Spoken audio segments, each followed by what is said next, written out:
Di dalam sejarah Jawa, ada satu kisah yang sering luput dari perhatian.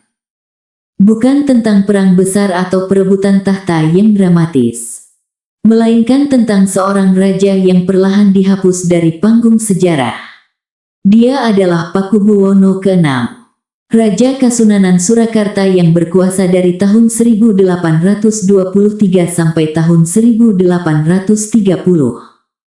Ia hidup di masa ketika Jawa sedang bergolak oleh salah satu perang terbesar melawan Belanda, Perang Jawa, yang dipimpin oleh Pangeran Diponegoro. Yang jarang dibicarakan adalah bagaimana Pakubuwono ke-6 akhirnya ditangkap, dibuang ke Ambon, dan meninggal dalam keadaan penuh misteri. Versi resmi Belanda mengatakan ia tewas karena kecelakaan kapal. Namun banyak sumber Jawa dan beberapa catatan sejarah modern mempertanyakan kisah itu. Apakah ia sebenarnya ditembak Belanda? Jika benar, mengapa Belanda harus berbohong? Dan yang paling penting, apakah benar Pakubuwono ke-6 diam-diam mendukung pemberontakan Diponegoro? Mari kita telusuri satu persatu. Awal abad ke-19 adalah masa paling tidak stabil di Jawa. Belanda baru saja kembali berkuasa setelah periode Inggris. Ekonomi kolonial diperketat, pajak meningkat, tanah rakyat banyak diambil untuk kepentingan kolonial. Ketegangan ini akhirnya meledak pada tahun 1825.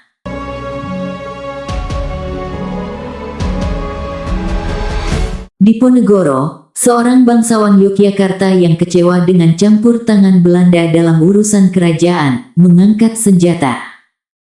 Perang itu kemudian dikenal sebagai Perang Jawa. Selama 5 tahun, perang ini menjadi mimpi buruk bagi Belanda. Diperkirakan lebih dari 200.000 orang Jawa tewas dalam konflik ini. Dan perang ini tidak hanya terjadi di Yogyakarta. Surakarta juga ikut terseret, karena raja yang memerintah saat itu, Pakubuwono ke-6, berada di posisi yang sangat rumit. Secara resmi, Pakubuwono ke-6 adalah sekutu Belanda, Keraton Surakarta sejak perjanjian Giyanti berada di bawah pengawasan kolonial. Raja tidak memiliki kebebasan penuh. Belanda mulai mencurigai sesuatu. Beberapa laporan pejabat kolonial menyebutkan bahwa beberapa bangsawan Surakarta diam-diam bersimpati kepada Diponegoro.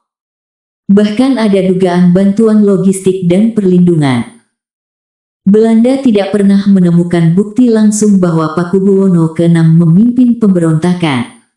Tetapi mereka mencatat beberapa hal yang membuat mereka sangat curiga. Pakubuwono ke-6 tidak sepenuhnya membantu operasi Belanda. Beberapa kerabat kerajaan bergabung dengan pasukan Diponegoro. Ada jalur komunikasi rahasia antara bangsawan Surakarta dan pemberontak. Bagi Belanda, ini sudah cukup. Karena di mata mereka, keraguan adalah ancaman. Apakah Pakubuwono ke-6 mendukung Diponegoro? Ini salah satu pertanyaan paling kontroversial dalam sejarah Jawa.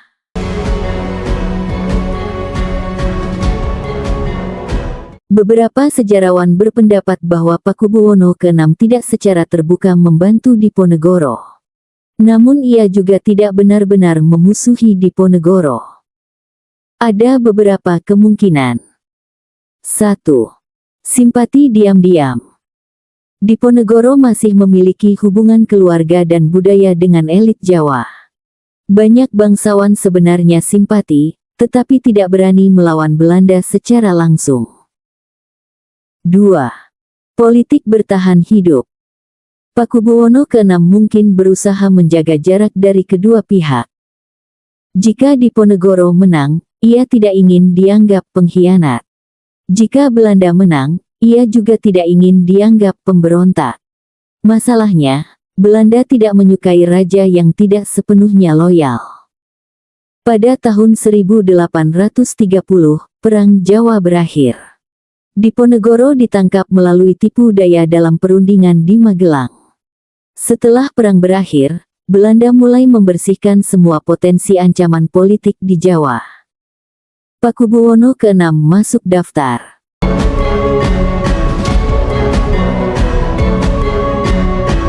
Pada tahun 1830, Belanda akhirnya mengambil keputusan drastis. Raja Surakarta itu diturunkan dari tahta dan ditangkap. Ia kemudian diasingkan ke Ambon, sebuah tempat yang pada masa itu digunakan Belanda untuk mengasingkan tokoh-tokoh berbahaya. Pakubuwono ke-6 diangkut menggunakan kapal kolonial menuju Maluku. Secara resmi, pengasingan ini disebut sebagai hukuman administratif. Namun bagi banyak orang Jawa, ini adalah penghinaan besar. Seorang raja dibuang seperti penjahat, dan kemudian terjadi sesuatu yang sangat aneh. Menurut laporan resmi kolonial, Pakubuwono ke-6 meninggal pada tahun 1849. Dan penyebabnya kecelakaan kapal. Versi cerita yang disampaikan adalah bahwa ia meninggal akibat insiden dalam perjalanan laut. Cerita ini memiliki banyak kejanggalan. Beberapa di antaranya, catatan peristiwa sangat minim detail.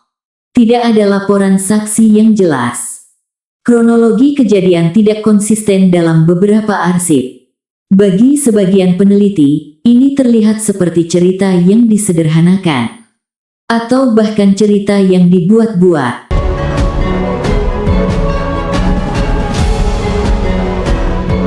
Beberapa tradisi lisan Jawa menyebutkan sesuatu yang jauh lebih gelap, bahwa Pakubuwono ke-6 sebenarnya ditembak oleh Belanda.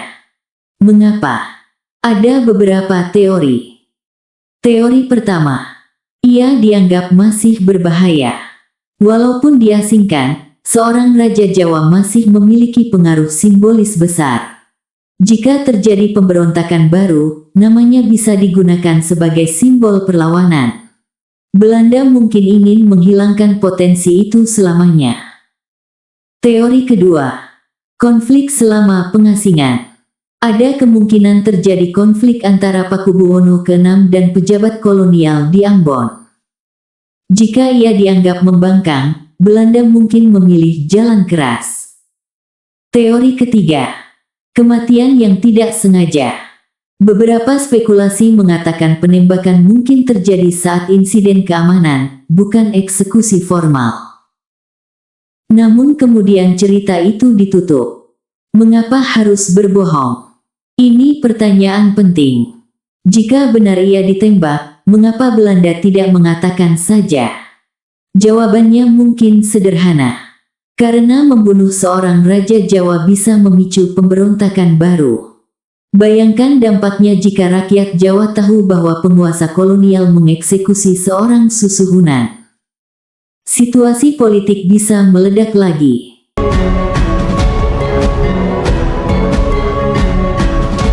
Dengan mengatakan bahwa ia meninggal karena kecelakaan, Belanda bisa menghindari kemarahan rakyat, menjaga stabilitas politik, dan menghapus kontroversi. Di abad ke-20, beberapa sejarawan mulai meneliti ulang arsip kolonial. Mereka menemukan beberapa kejanggalan. Laporan kematian yang sangat singkat, tidak ada investigasi resmi, tidak ada penjelasan detail tentang kecelakaan.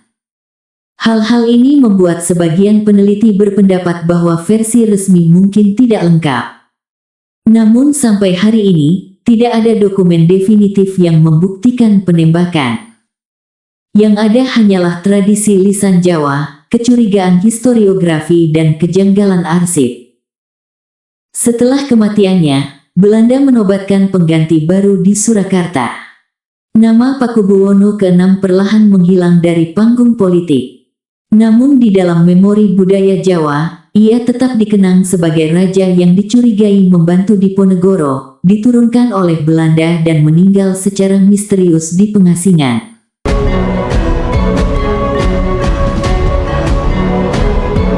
Sampai hari ini, beberapa pertanyaan masih belum terjawab.